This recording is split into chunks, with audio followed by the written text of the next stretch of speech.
భూమిని ఏమని వర్ణింతును, ఎంతని వర్ణింతును? ఎందరెందరో మహానుభావులు ఈ భూమిలోనే, ఈ చోటనే సత్కవీంద్రుని కమ్మని కలము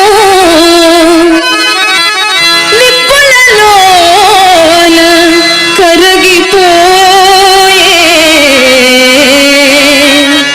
ఈ